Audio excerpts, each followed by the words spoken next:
Hey, everybody. So, week 25. So, we are on light. And, light, we think of divine light as an aspect of divine intelligence or the creative process. It's also associated with the intuitive mind, with movement, with healing, even with learning.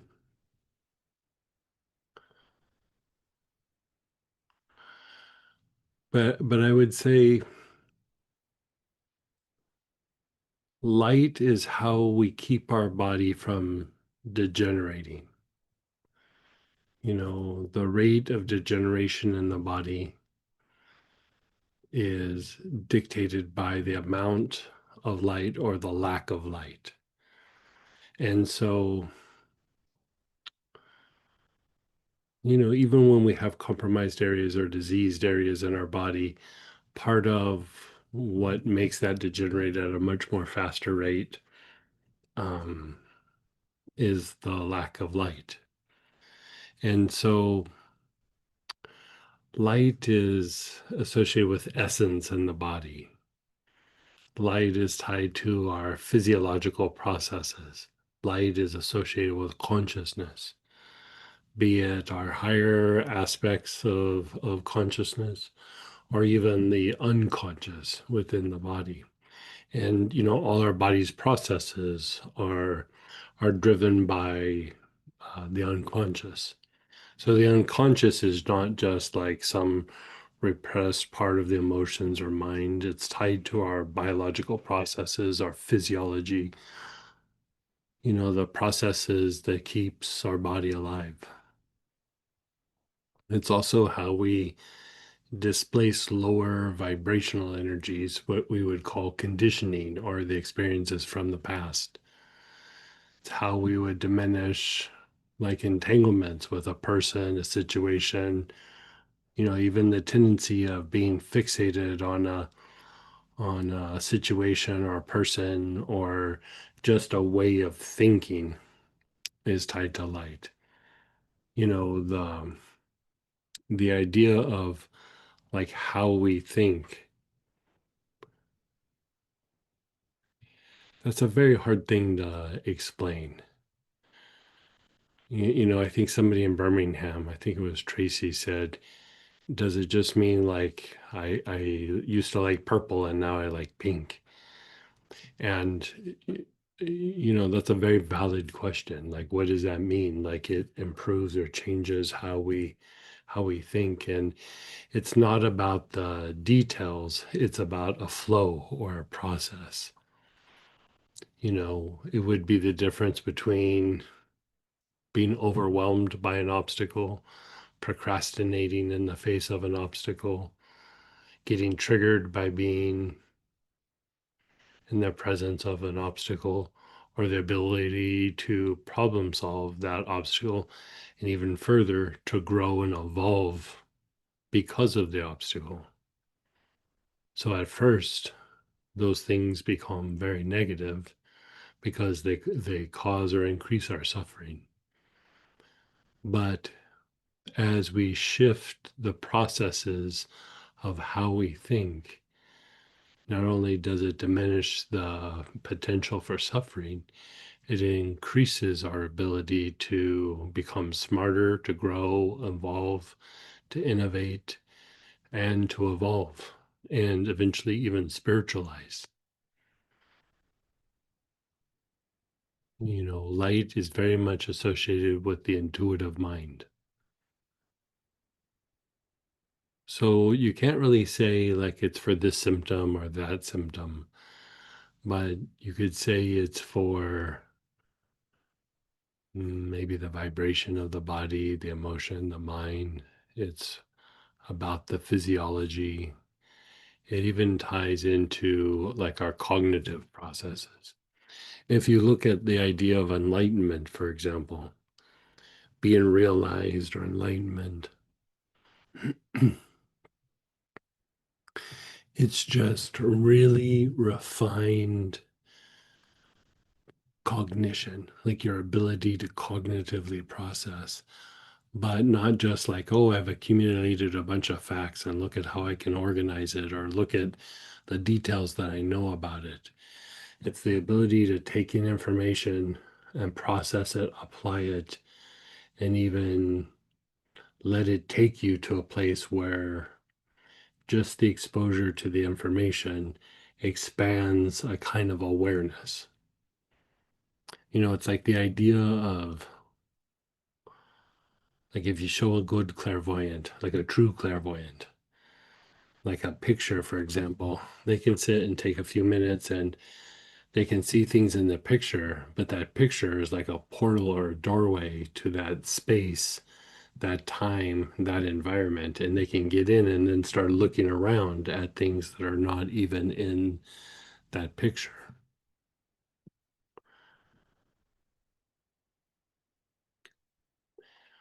When there's enough light in the mind, pieces of information do the same thing. Like the information will come in, and it's like all of a sudden it opens up all these doors or opens up a kind of access to pieces of information. That's why you see like sometimes like swamis or gurus or some sort of spiritual teacher, they get to a point where they don't really teach anything anymore. They just let the students ask questions. And in the questions, they expand on them quite substantially. But they don't necessarily have sat and memorized all that information. A lot of times they've never even thought about the question that gets asked. But in that moment where the question's asked, all of a sudden it opens up this realm of information because of the amount of light in their mind. So that's what we're trying to tackle here with this aspect of light. I like that it's right square in the middle. I don't know why.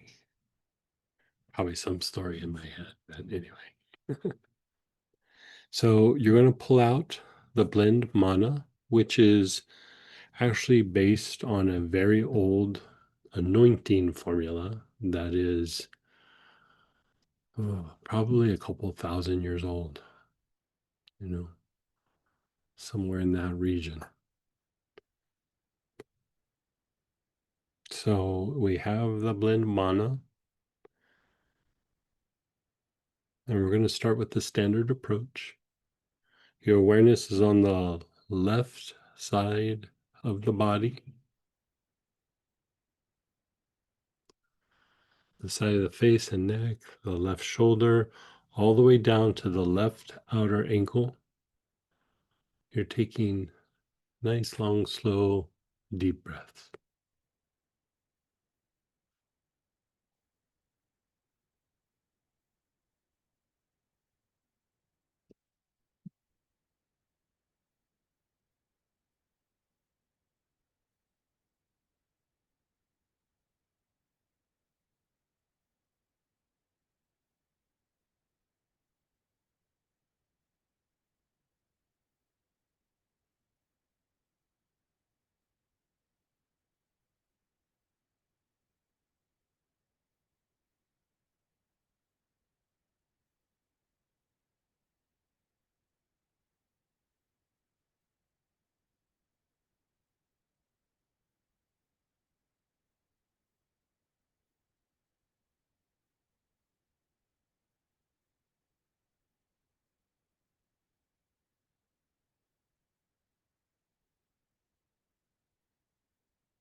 Mm.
Now your awareness is on the front side, your face and throat, your chest, abdomen, front of your pelvis, down the fronts of your legs to the tops of your feet.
You're doing nice, long, slow, deep breaths.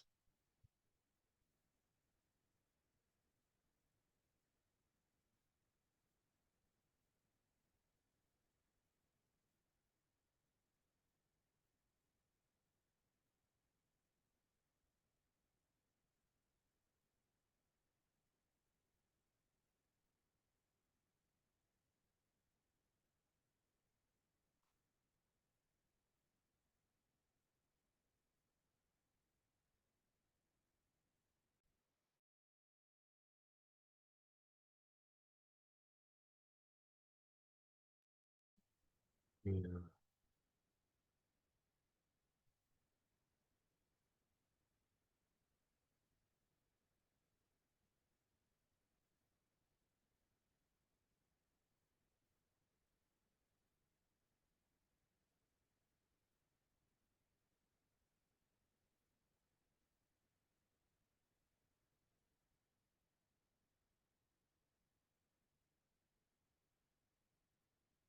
And then your awareness is on the right side of your body, right side of your face and neck, your right shoulder and ribs, your right hip,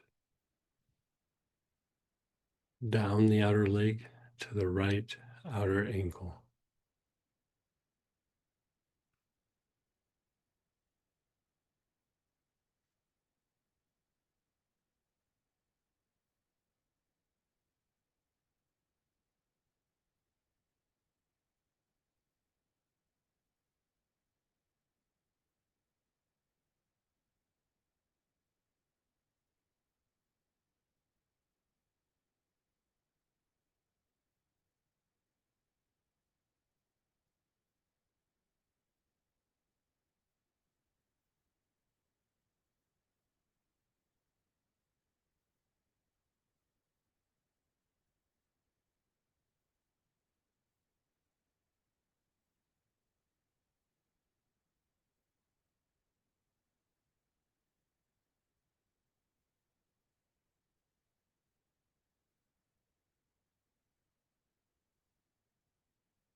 And then the back side of the body, the whole back side,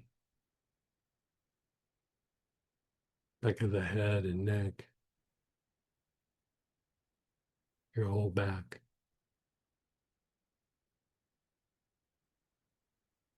Your hips down the backs of your legs to your heels.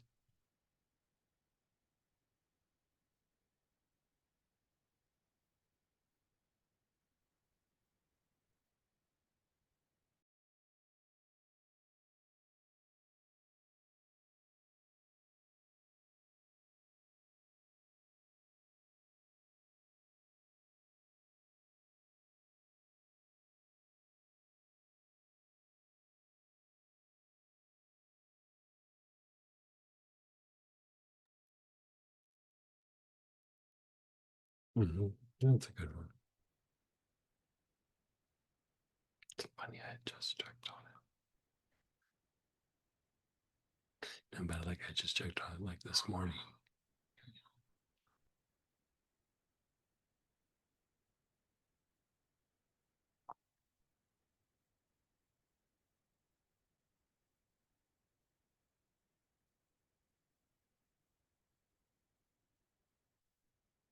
And then just pause.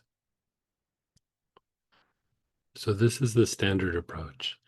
And I mean, this is one of those ones that you could add to any condition, any emotional, mental issue, any spiritual issue.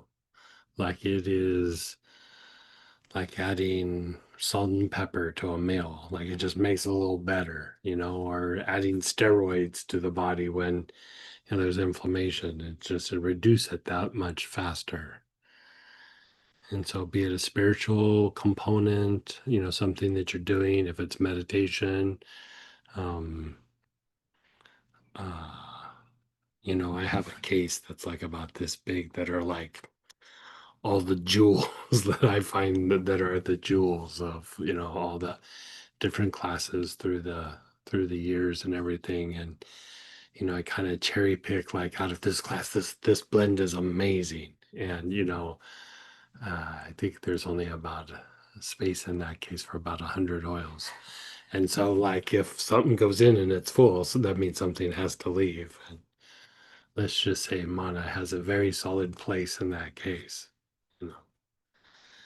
And so, you could add it to any stack, any other process that you're doing for healing. Um, I think sometimes something like this might fall to the wayside, because we don't really think of things outside of symptom oriented approaches. And even when we go, okay, I'm going to set that aside, it's still in the back of your head. But really, when you look at the idea of mystical healing versus even esoteric healing or just like normal ways that we look at healing or health from the mainstream way of doing things, the medical approach is, everything is a symptom and like what is causing that symptom? Oh, that's being caused by my gallbladder. This because is being caused by my liver. Or, if we get a little bit more away from a direct cause, we go, oh, maybe it's stress or maybe it's because of body posture and not just there's something wrong with that disc in my back or something like that. And when you look at the idea of mystical healing, I mean, I think the thing that I like about that approach is over the years, having done so many sessions and watched so many people and the patterns that they go through when they're healing, when their body's degenerating, when they're, going through life and the stresses and everything is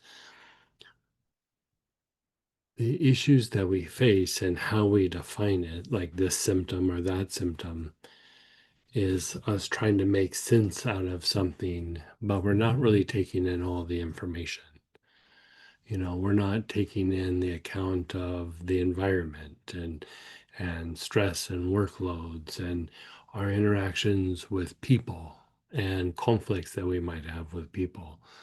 We're not looking at the collective unconscious and the things going on in the world. And is it Is it viruses that are floating around in a time where we don't really think about viruses? And, there's a lot of factors that we don't put in place, including our spiritual growth, our spiritual development, our resistances, karmic weights, the way our mind works, all of these things. You wouldn't think of the idea, for example, of even the mind and the repetitiveness of the mind and the stress thinking associated with the mind. You wouldn't think of it being associated with the organs of blood purification, but it's very much associated with the organs of blood purification. Um, when you step back and you just go, okay, I'm letting go of everything and I'm just going to observe, right? There's so much more information right in front of our nose that we look past because we have these preconceived ideas. And working with a blend like this,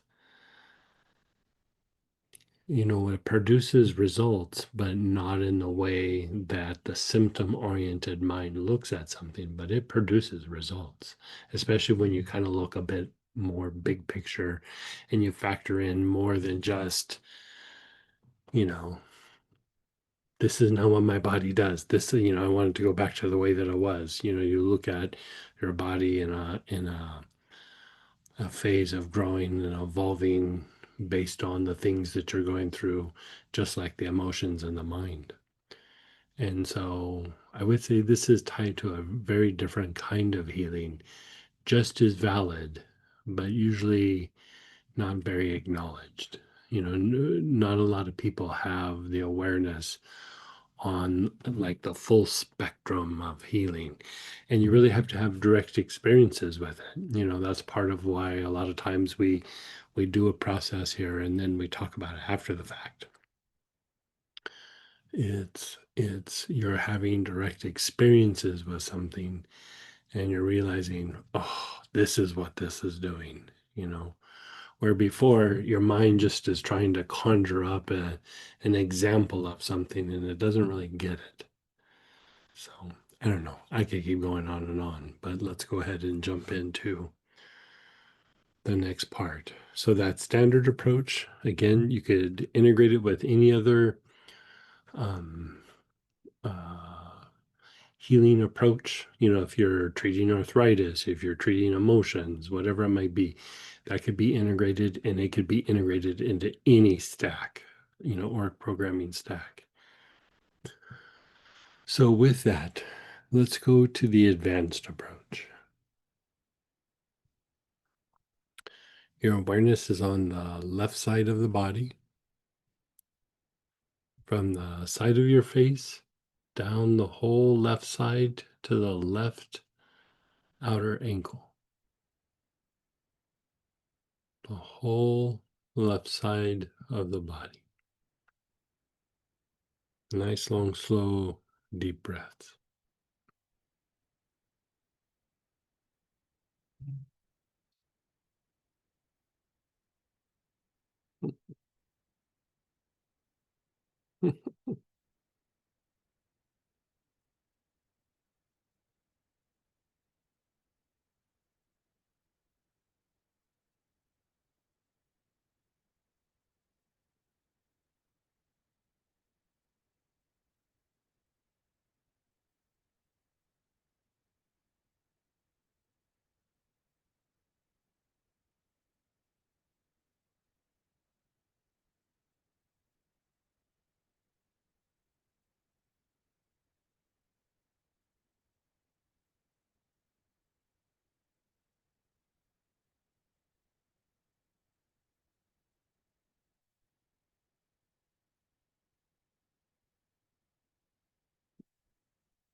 And then the back side of the body, your awareness is on the back side, back of the head and neck, your whole back,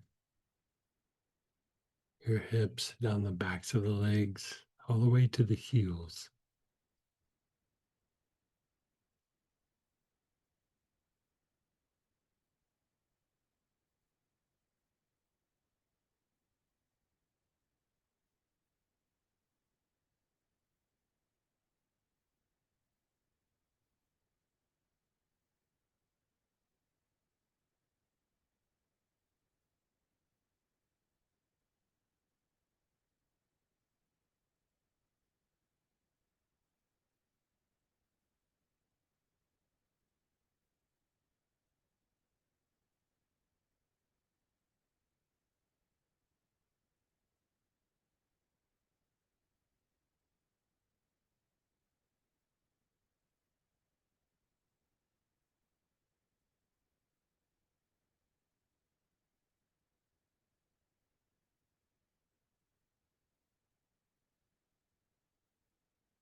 The right side of the body, the whole right side. Right side of your face and neck, your right shoulder, ribs, your right hip, down the outer leg to the right outer ankle.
And then the front side of the body, the whole front side, your face and throat, your chest, down the front side, down the fronts of the legs to the tops of your feet.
And then pause and be still.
You're inhaling again, your awareness is on your knees, your whole knee or the back of your knee.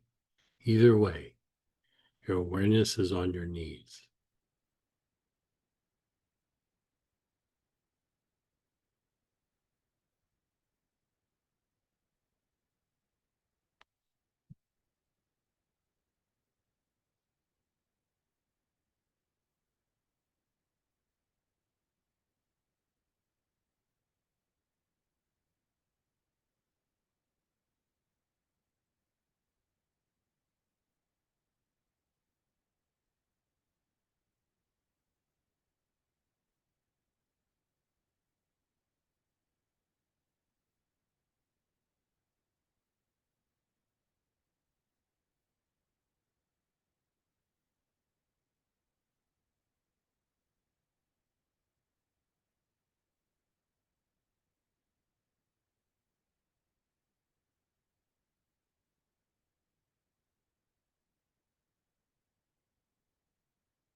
Your awareness is on the ankles.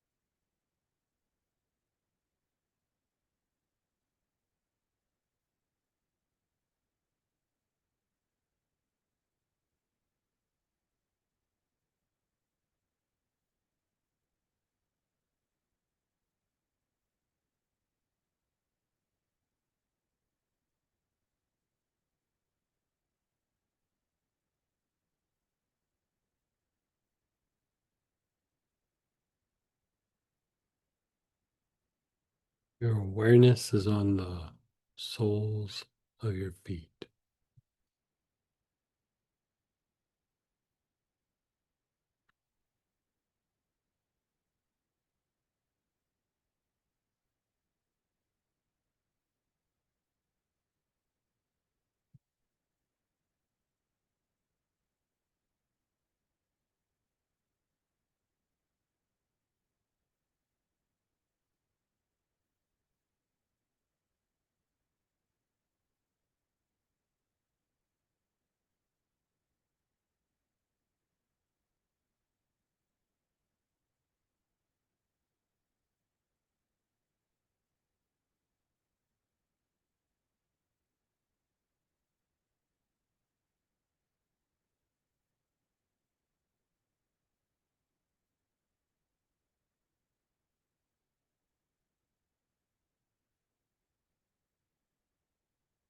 And then pause.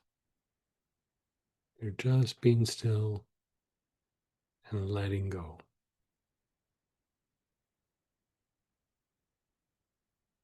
How's that treated?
That's begin inhaling. Again, your awareness is on the left side of your body, the whole left side of your face and neck, your left shoulder, your left hip, down the outer leg to the left outer ankle.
The front side of the body,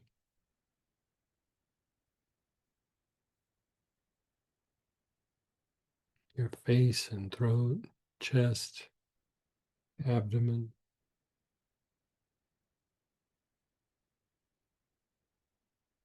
all the way down to the tops of your feet.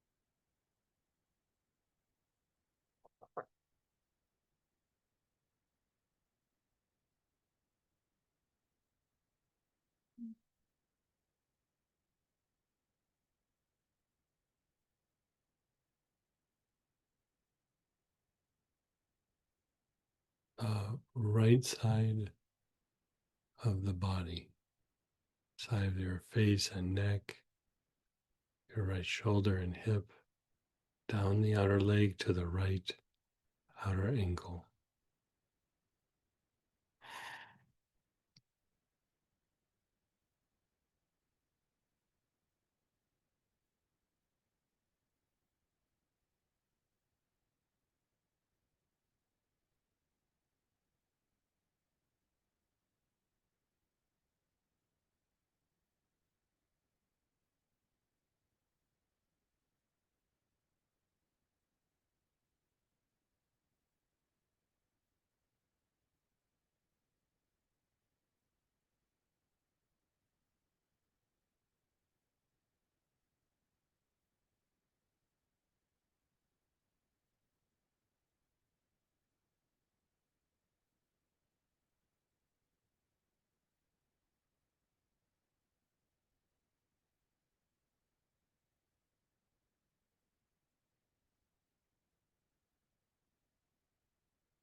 the back side of your body, back of your head and neck, your whole back, your hips, down the backs of your legs to your heels.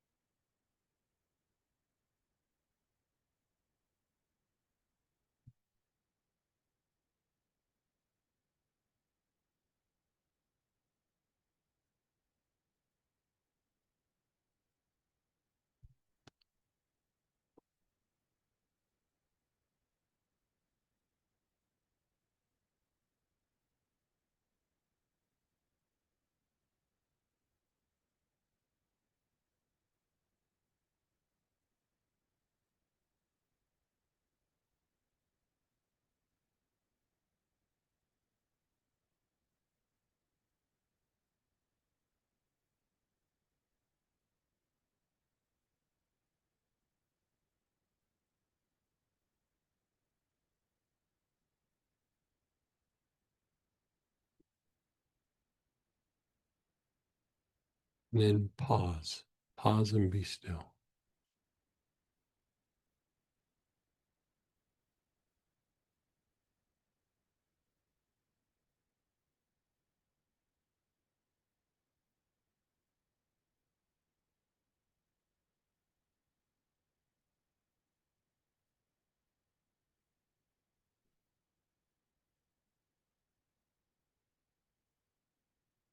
Your awareness is on your brain. Nice, long, slow, deep breaths with your awareness on the brain.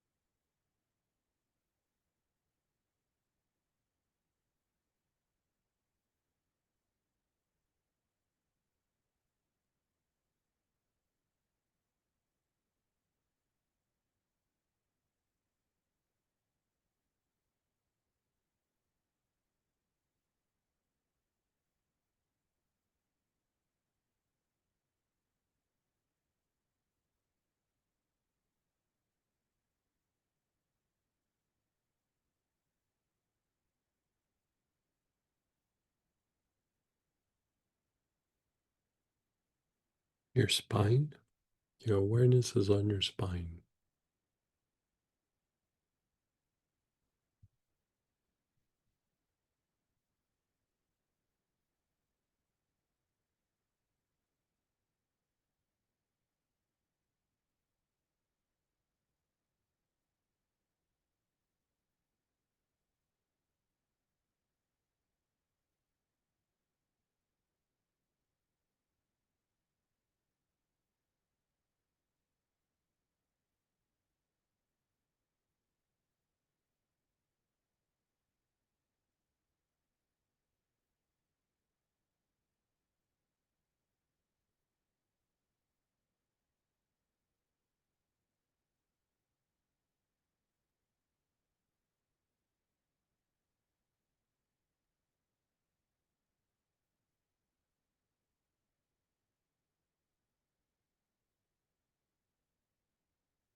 Your brain and spine both at the same time.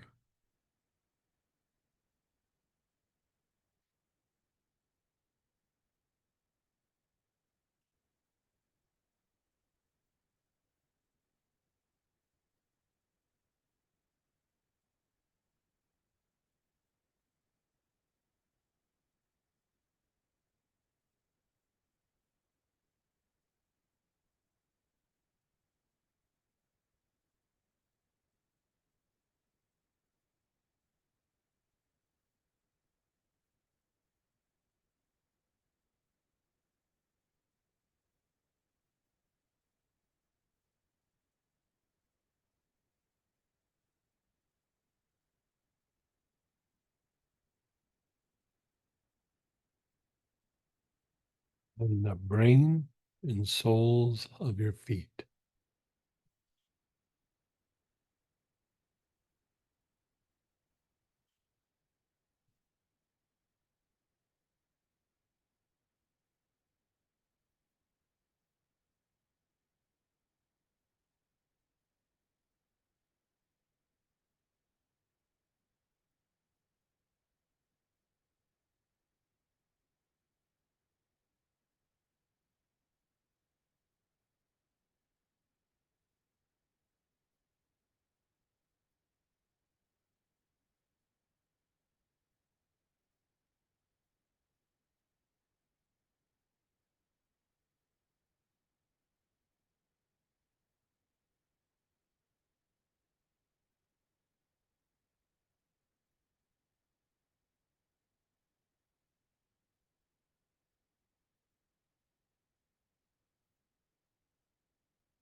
Awareness is on the brain and soles of the feet. As you inhale, raise your awareness up above the ankles. As you exhale, down into the earth.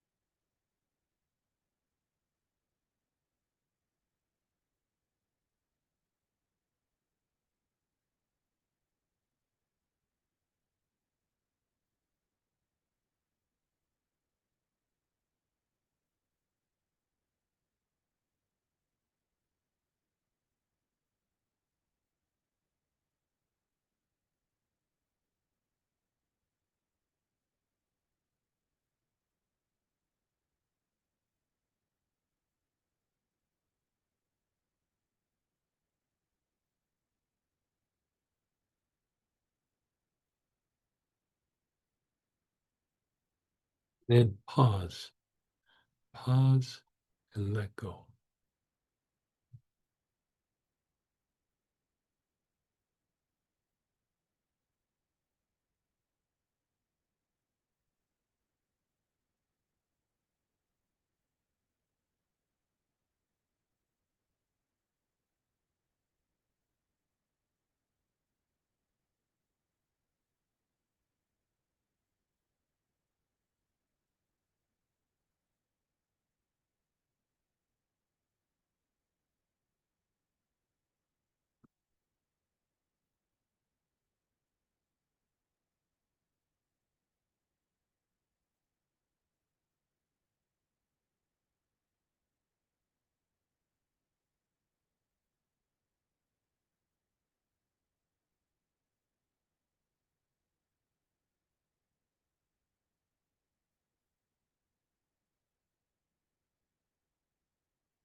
Hey, notice how you feel, your body, your emotions, your mind.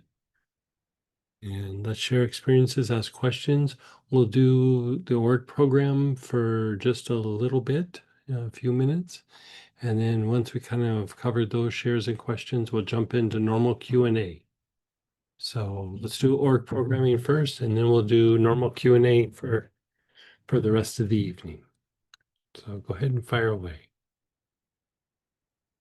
How does that make you feel? I'm in like la la land right now. Wow. You know, like I love every art program we do. And I'm like, no, this one I want to do with every other one. Like, Yeah. yeah, go ahead, Linda. You can just go ahead and unmute yourself tonight. Hey, good evening. Hey. So, Manna was an oil that you recommended to me quite a while ago as something I should work with. And I did not realize that we were doing this evening. And this morning when I woke up, I thought, I'm going to do three brains with Manna. So, so I did that this morning with it. And then I saw the email today. I said, oh, we're going to do more Manna tonight. Okay, that's great. Yeah. Um, How'd that treat you?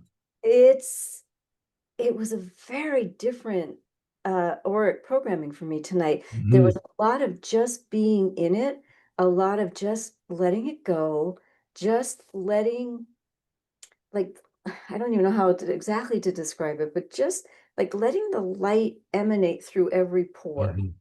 Mhm. And I couldn't tell if it was coming or going or what was Mhm. happening, but it was just very, it was actually very invigorating. Like this is what Mhm. it's just Oh one of yeah. the first ones where I don't actually feel like I'm spacey or tired. And Mhm. on the heels of what we kind of touched on last week about exploring the I am that I am, and um, I really kind of had some breakthroughs in the last week around the idea of the life force that is I, that moves through each of us and creates all of these different forms and creates and creates and creates. And as you were talking about the light and what the light, you're trying to find words for what is the light.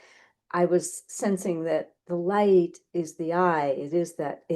It's Mhm. creation. It's creation energy. Yeah. It's what it is.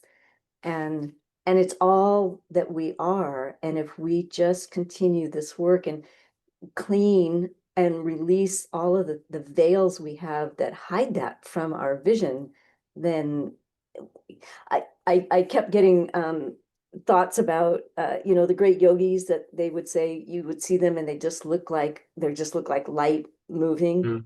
right? I thought, oh, that's maybe what we're, like Yogananda Mhm. talks about. It's like maybe Yeah. that's this is all leading us to. Yeah.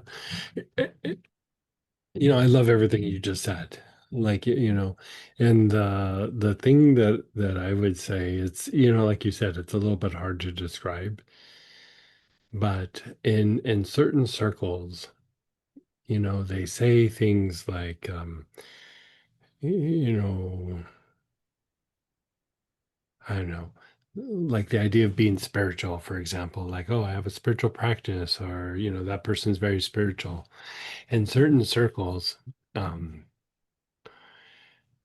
it's referred to as being spirited, like Mm, not necessarily spiritual, but spirited. And you take like the ability to like do something, or like in the face of difficulty, you put five people going through the same difficulty, and everybody's going to have a different ability to kind of get through that difficulty or that difficult time. And, out of the five, there might be one person who really is able to kind of really push through that difficulty for whatever reason, you know. And it doesn't have to do with being smart or lucky or whatever. It is that like being spirited, like, the light is there, and the light does make the person smart, but it's not because they went to school, or they studied a bunch of books or accumulated a bunch of information. And you hear about like old, like lamas or yogis, or teachers who really weren't educated at all. Like I mean, there are stories of these great teachers that didn't even know how to read or write. And somebody would come to them and ask them questions, and they would go on and on and on about the subject matter, but then the person would be like, well, what book did that come out of? And it's like, it's no book. And then they would say, I don't really know how to read or write. And, there's all these stories of like, well, how could you be so smart if you couldn't read or write? And it's like, the idea being that it's not about book smart. And, there was this one story where the teacher goes, well, you know how to read or write, and yet you came to me for wanting to know what's in this book and wanted me to explain within this book. And he goes, and then even my explanation, you still haven't really got it. Like you got exposed to it, but reading and writing has nothing to do with it.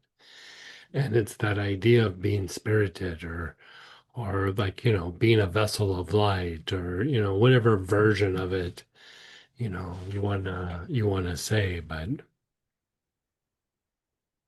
yeah, it's an interesting dynamic. The more that we do things like this, the more I realize, like, as much as we've been talking about, like how much we see through the filter of the senses. And the more you get away from the senses, even for little bits and pieces at a time, you realize, like, God, like I was always looking through, the senses. Like how much did I really go beyond that into the unknown, into the mystery of life or who I am or greater mysteries or in the face of this difficulty, what does it really mean or what am I supposed to get out of it, whatever it might be. And I would say all of that's tied to a level or degree of light, or like you were saying, like the I and the I am. Mm, Yeah, I love what you said about that. yeah. Well, thank you. It was a lovely journey this evening. Good for you. Yeah, you have to let me know how that goes working with that. Sometimes in my mind's eye, both with Manna and Cataract, and Manna and Cataract they're both based on an old anointing oil, and there was two different like the proportions of things were very very different, but the plants or the herbs were the same. And so they're like two sides of the same coin. Mm. And it's the same plants, but the ratios are very different in both of them. And so that's why I didn't call it like some other Ketoret or some other Mana. I named them two different things. But when every once in a while, like when I'll be inhaling them, like my eyes are closed and I can actually see like the descent of light, or like the light around me gets like, it's not even like a ball of light. It's almost like an ocean of light. Like I can Mm. just almost see the ocean of light. And then I go, oh, I can see the ocean of light. And then it goes away. Because I got it in my mind, like but it's just one of those things where I get these little flashes sometimes yeah. So you have to let me know how that goes for you. I will, you bet. And then go ahead, Denise, then Robert, and you can just unmute yourself. There Hey, you go. Dennis. Perfect. Hi. Well, I kind of have been kind of Mhm. angry, hurt today. So going into Did this, something happen or what's going on? yeah, yeah, it's again kind of tied with my son, and he destroyed another apartment, hotel. I'm sorry, a hotel. Right. And it's dealing with my ex-husband and his wife. They are really, you know, not only is he kind of in a psychotic break, they beat him up over it, and that's the hardest part for me. That is the absolute hardest part. Mm. Um, so, um, what I kind of felt like I got out of it is to kind of keep working with it, because it sort of will take me to the other side of it. Does that make sense? Yeah. Like And it refines it a bit, or at yeah. least, And you're dealing with a very difficult situation, and for whatever reason. those things are in motion.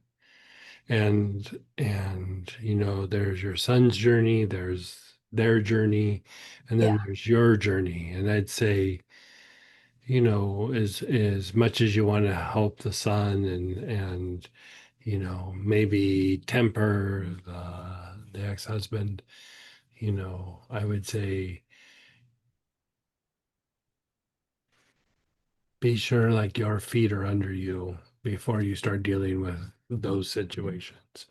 It will help you kind of process and deal with that. But also, when we try to manage the situation in a very external way, it's a quantitative action. And there usually is a back and forth. Like, it's a little bit more like this. Like you'll be Mm. bumping heads with somebody.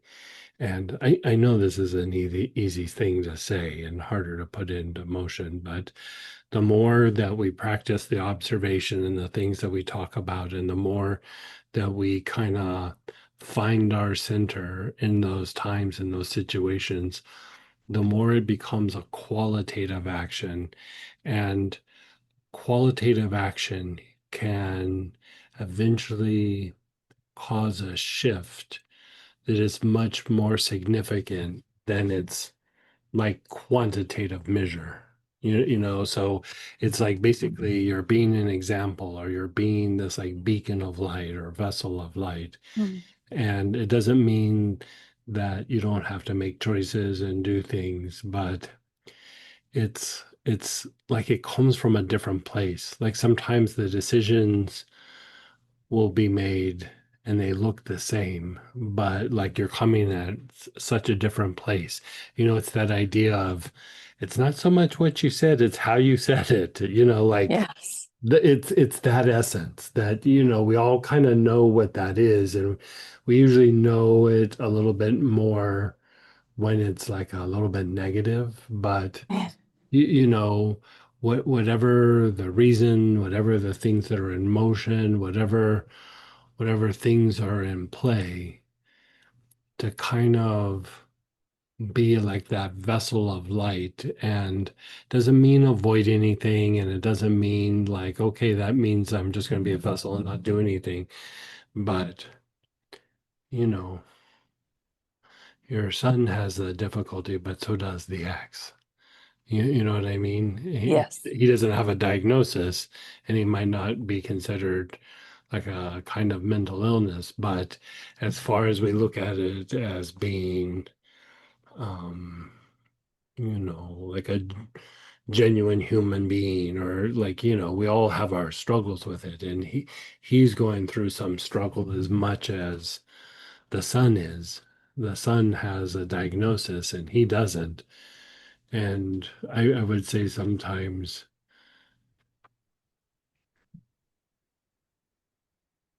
I don't know.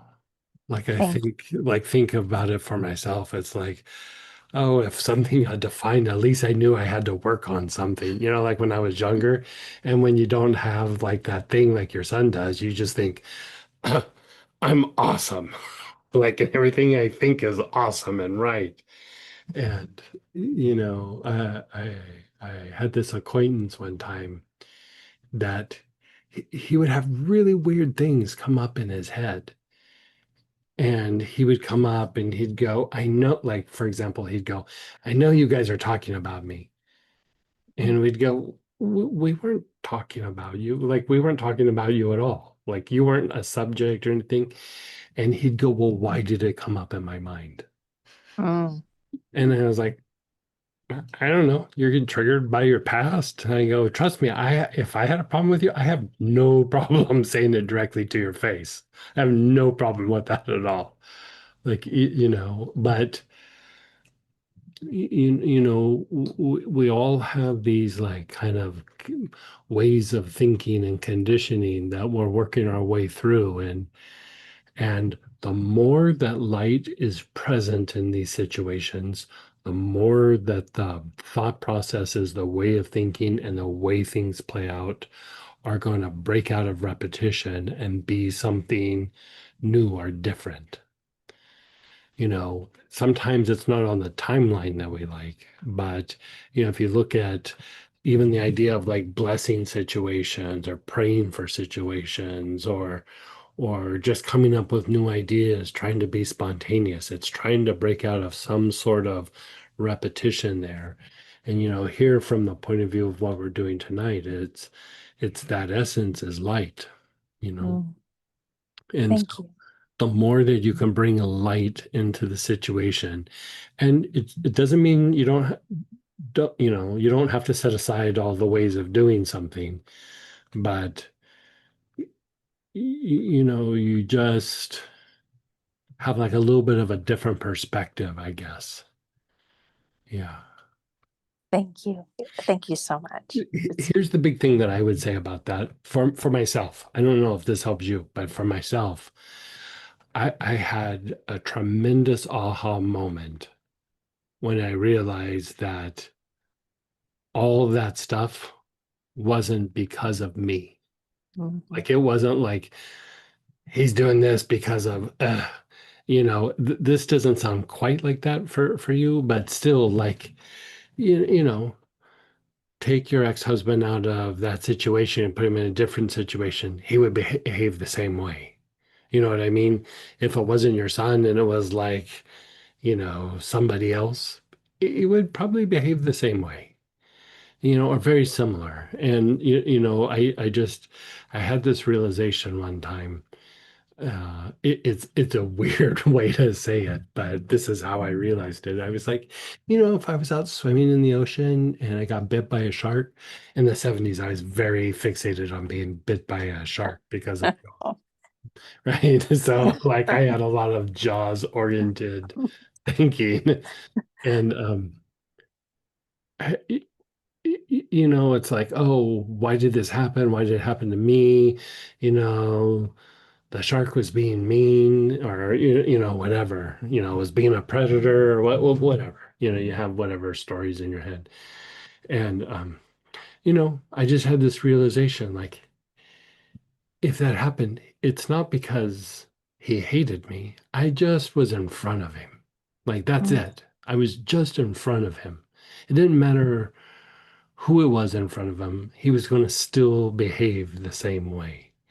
And part of that realization is like I need to be able to recognize situations and not be standing in front of the shark to get bitten, Mm. because he's going to bite. Like that's his nature. He's going to bite. If you're in his vicinity, you're food.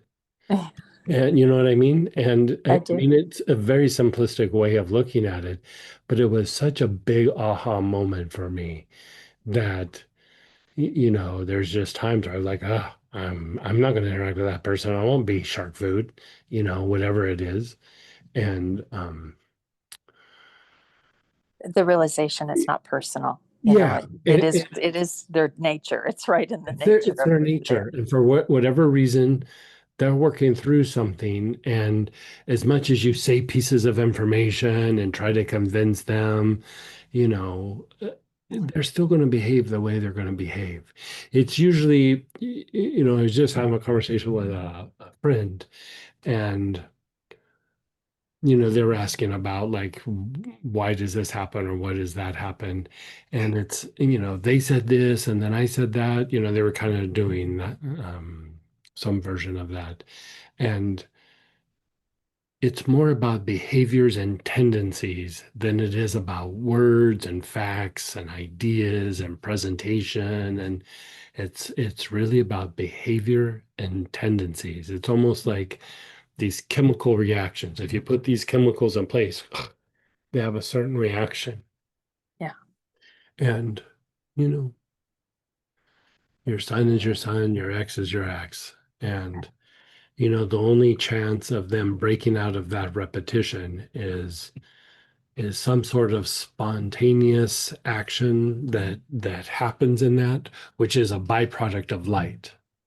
It's a Mm. byproduct of intuition. It's a byproduct of light. It's a byproduct of clairvoyance, however you want to say it. Thank you. Very, very helpful and so kind. Yeah, well, so I know it's frustrating. I know it's a difficult situation. Oh, it was beautiful. Thank you for your Yeah, help tonight. good. I appreciate it so Good. much. Keep inhaling the soil. See if it helps. Like, you do the order program, but even just sit and how we do the thing where we observe a person or a situation or a past event, observe the dynamic between the two of them, observe the X, observe the sun, and like observe it for a while, concentrate, and then start inhaling the mana and see if that does something for you. I will. Yeah. Absolutely. Thank you. And then go ahead, Robert, and then we'll do any shares for the ARC program. Hey, Robert. Hey, Greg. I I always read the newsletters and stuff like that, and the one that came out about our programming today, just like always, it said everyone's experience is different, and for some reason, that sort of stuck with me. Mhm. So I had a little bit of what Sam said about that, being tired and relaxed and calming me down, and I had a little bit of what Linda was talking about, but not exactly. Mhm. And I didn't recognize any of this until Linda started talking. And it was this, I got a glimpse of what went on during the oil that I didn't recognize during it. It was uh, you know how in especially Disney movies, they have characters who have wands and light comes out of the end of the wand? Well, rather than a wand, it was my hand, and I was guiding the energy, almost like crafting it. Oh, Uh, wow. Yeah. uh, you know, and what you said to Linda about wasn't about manifestation, but you need light to create. Uh, Right. Right. it, Creative it's flow. Yeah. yeah, the words that came to me initially was manifestation, but Right. that's what you said. It's more about molding and creating the energy. Right. I don't know at this moment what I was molding and creating, or if I was just playing with it to get Or the that it was maybe just the potential, because I would say even that's a kind of realization, because like that's the thing that I find so interesting about the materialization process of, be it the last weekend or just how we do the materialization breathing, where it's materializing light is, it's so tied to that creative flow and that creative process. And without it, we have the intellect that is repetitive and maintaining, and in the body we have homeostasis. But even in these situations, like how Denise was talking about the dynamic between the father and son, and like you could see that there's a lot of repetition there, and in a way it kind of even maintains itself. And without the introduction of some sort of light or some sort of creative process. Because the creative process, like if you threw out the idea of light, is to go beyond the parameters of like your senses or go out of like the normal repetitive expected behavior and you go, okay, I'm going to be an innovator and I'm going to step outside this realm and I'm going to do step something out of the different and box. whatever that is. And that would be symbolized as like, using light to manipulate or like a wand to manipulate because at first we're waking up to like light, but then when we go through and we refine, which we are doing in the materialization process, like as you go through and do that, your will is being refined to be more driven by the spiritual will than the mental, emotional, or the physical will. And at some point, there's the light is present, but the will becomes refined enough to where you can start directing the light to produce specific kinds of results. At first it's in the thoughts and the emotions, but eventually the light begins to be able to manipulate matter. So even the idea of healing, at first we're going through and say you're projecting a bunch of energy, you're kind of hitting the body's processes and everything. But at some point, when the light gets strong enough and it gets refined enough, it can go into the physical form and actually change the form, the form itself. At first it's just the dance between the physiology and the form and whatever. But, I would say like forms of times when like miracles happen, it's the light is so intense and so refined that it actually will change the form. How does this process relate to a mystical tool like a Dorje? It's an oil version of doing the dorjes. Yeah, Okay, especially the dorje. okay. Yeah, like I would say, you know, like by the time we get to the Auric program, like we have the Sandalphon technique, which is really like the physical blockages. It's the quality of the form itself, and not just the quality, but the rigidity or or flexibility within the form, right? And then we come to the next phase. I don't remember the name of the class, but it's the one with all the blood, the alchemical blood. Um, that's more of like the quality of the physiology. It's breaking the physiology out of repetition and maintenance and allowing the physiology to adapt and grow and evolve and heal and all of that. And then we do the next phase where it was the alchemical directions, the directions and the alchemical directions. And there it starts to be like the ability to start kind of directing the form and the essence or the physiology. So it starts to be like cognition and cognitive abilities, like the ability to start learning how to direct it. And all of those are, be it how good or how bad they are, eventually become what we call the auric program. So in the aura, it's the programs are almost like these like little globules of things in the aura that are constantly pulling your physiology and your body and your mind and making things behave in a particular way and cause like a kind of repetition themselves, but it's a byproduct of those three other things. And then it's there. And so, you change something in the body and then eventually, bam, it's back again. And you're breaking up or disconnecting from those thought forms, because they're really more like thought forms or like patterns.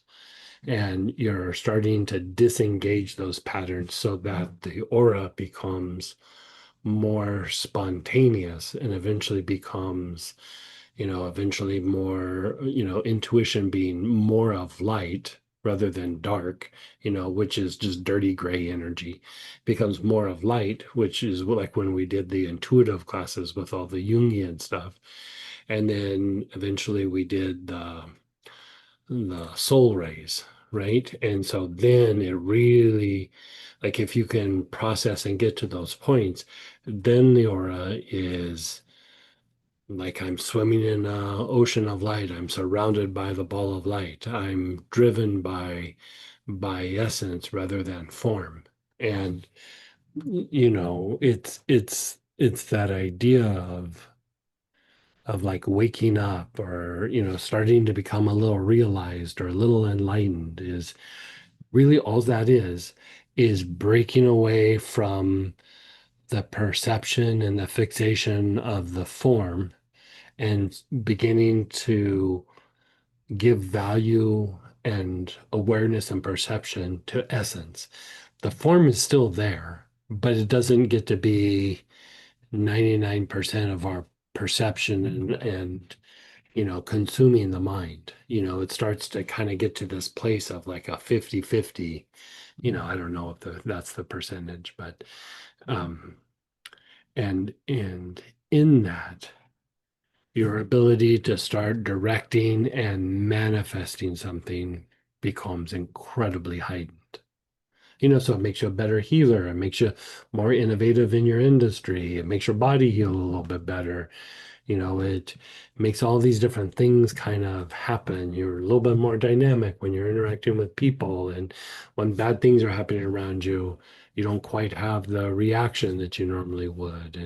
And because like when bad something happens, I always find this to be the big indicator is like not only do like you not be reactive, but a lot of times when bad things happen, it pulls us from who we are, and we kind of get wrapped up in what it is, and trying to problem solve that, we kind of lose ourselves a little bit, like the general population. And for us to be able to be in a place to where like, yes, that bad thing is happening, but at the same time, I'm still who I am. How am I going to resolve this? How am I going to learn from this? How am I going to innovate from this and not stop being me, like my true me? Right. And so I would say that idea of seeing the ability to like light coming out of your hand or like out of a wand, um, is like realizing that we're the captain of our own ship, and uh I don't know. I always like when I was younger, I always thought I'm the parent of my brain. They're my parents were my parents for like raising me when I was a little kid. But as I'm older, I'm the parent of my brain. Like if I'm gonna be intuitive, it's because I put in good parenting skills with my mind. And if I don't, it's because I had bad parenting skills with my mind or whatever. And I don't know, it's a very simplified way of looking at it, but it's a different aspect of like saying what you're saying there. Like, I love that you Right. had that visual. Yeah, and it was only because Linda said something. It's what Hmm. triggered in a good way, like recalled the memory of what But had but if you even think experienced. about what we were just saying about light, it's like a piece of information is presented, and then oh, all of a Yes, sudden there's access to this information where, like you said, had Linda not said something, the potential was there, but there wasn't the awakening of that piece of realization or whatever that might be. right, Yeah. right. Well, thank you very much. This was Yeah, good an for you. enlightening, fun day. Yeah, super good for you. I absolutely love all those shares, and I just want to just kind of piggyback on both of them too, because in the process, like my mind in like almost a dream state was like seeing these possibilities and possibilities. And so what you guys have been chatting and sharing about, I'm like, yeah, Right. that was in this short little process, like part Nice. of the experience. Nice, nice. That's very cool. Okay, so that will complete, let me just make sure, but I believe that will complete the ARC programming for tonight. That was a great one. And next week is the limbic system. So we're Ooh, using nice. Splendor. Yeah. So that'll be super fun. All right, and now we will get into our regular Q&A now. And I just want to kind of make sure everyone knows I did a little